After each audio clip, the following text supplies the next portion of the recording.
What is going on, YouTube space? Back with another gameplay and commentary for you guys. This is a gameplay of my team Evil against Envy, and a team scrim. We were playing them. We played them in the past 2 days. Got some good games in with them. This hard point on Slums. Ended up taking this map. Good gameplay right here, and I hope you guys enjoy it. But today's topic of discussion is E3. This past weekend, no, past week, like the past couple of days, they've been showcasing like top games at E3 that are coming out in the future.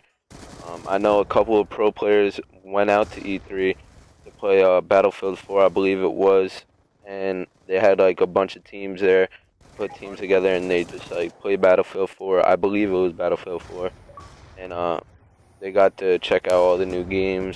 A bunch of pros there, probably having a fun time over there. So that's probably dope. I know a lot of people would wish they could get into E3. I know people would pay a lot for those tickets, but yeah, I didn't watch like a lot of E3 like of the stream. I caught a little bit of it, but I heard there's a lot of sick games that are coming out in the future from E3 that they were showcasing, such as like Titanfall. I heard that's really good, and people saying it looks really good. The Division, Destiny. They showcase some new sports games, like you know how they make sports games for every year. Um, I saw NBA 2K14, and the graphics looked sick. It was like LeBron.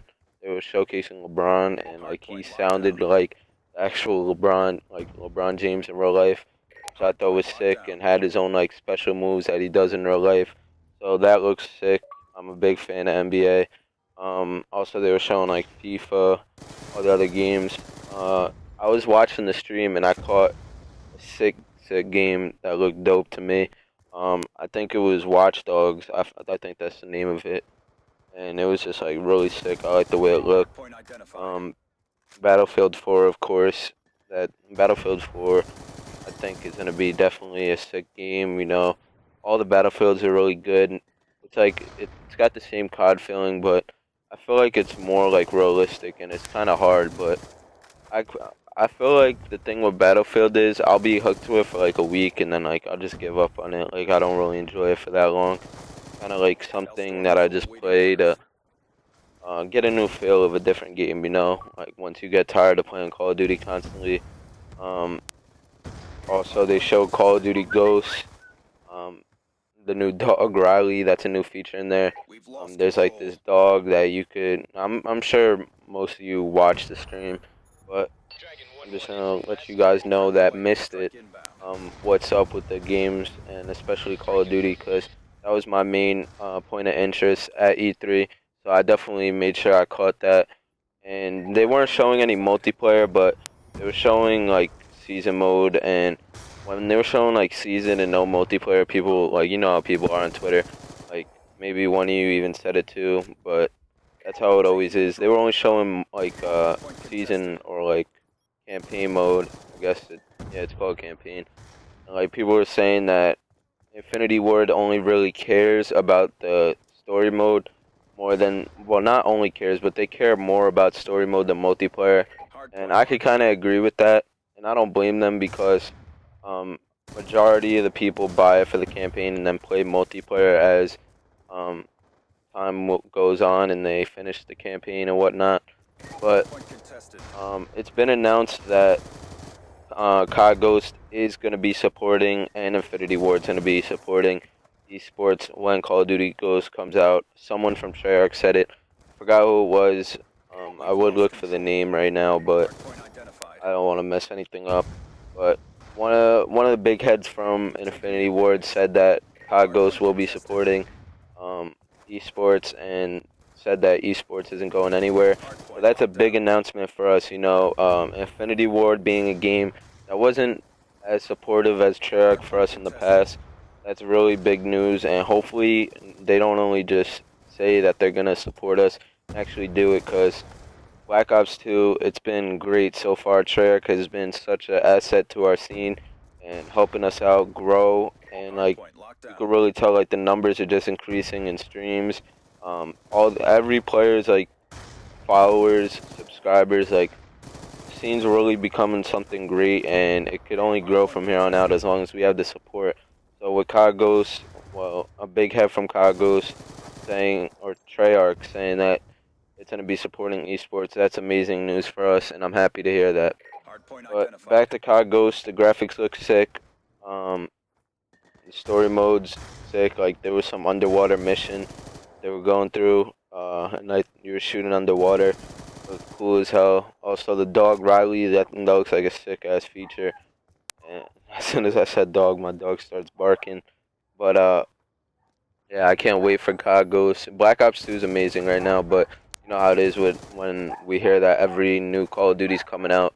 The hype just grows and grows and grows, and we can't wait to play it as time moves on, because you know how it is. Like, we get tired of playing the same Call of Duty, and we should be happy enough that we get a new Call of Duty every so often.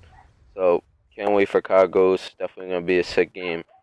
Now, the big discussion at E3 and what everyone's going crazy about is the Xbox One and PlayStation 4.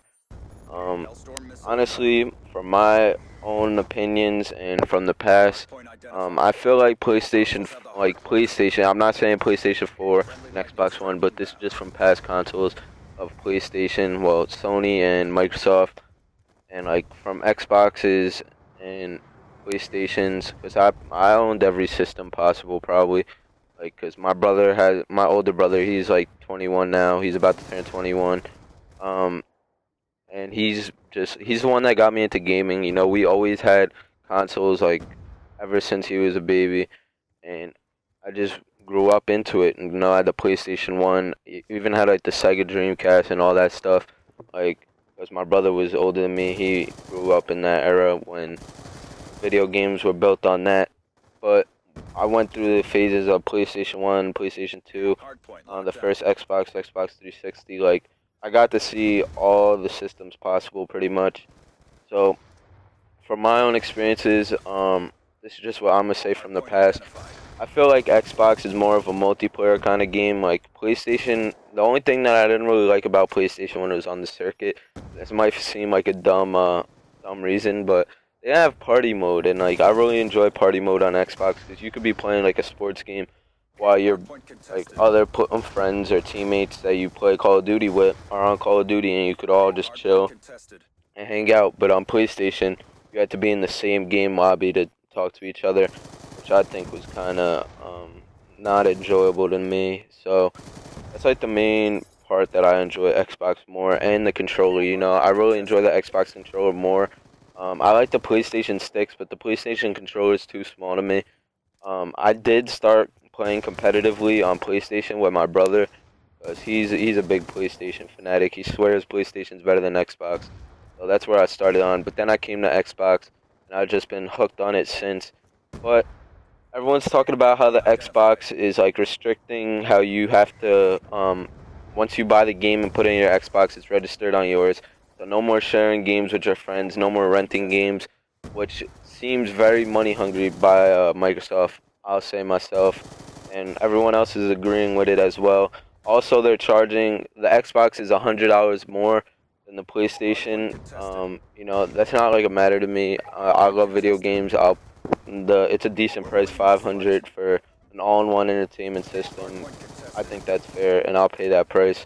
My brother's gonna have the PlayStation 4 anyways, so I could always use that. But Xbox One is gonna be $500. PlayStation 4 is gonna be 400.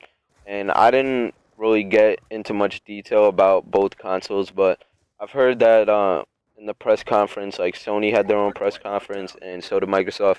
And I heard at E3, like in the room, it seemed as if Sony won, like reaction, like people's reactions. I don't know how to explain it, but it seemed like people were more excited for the PlayStation 4 than the Xbox One.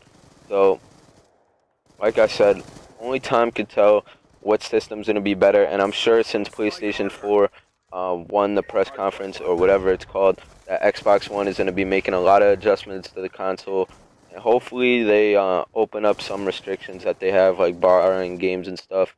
How you have to be connected to the internet every 24 hours to even play single-player games, stuff like that. But E3 has been a great event so far. I like the coverage they're doing. They're always great events to watch, and I hope you guys enjoyed it. Let me know what you guys think about the new games and the consoles, which you think is going to be better in the comments below. Till next time, peace.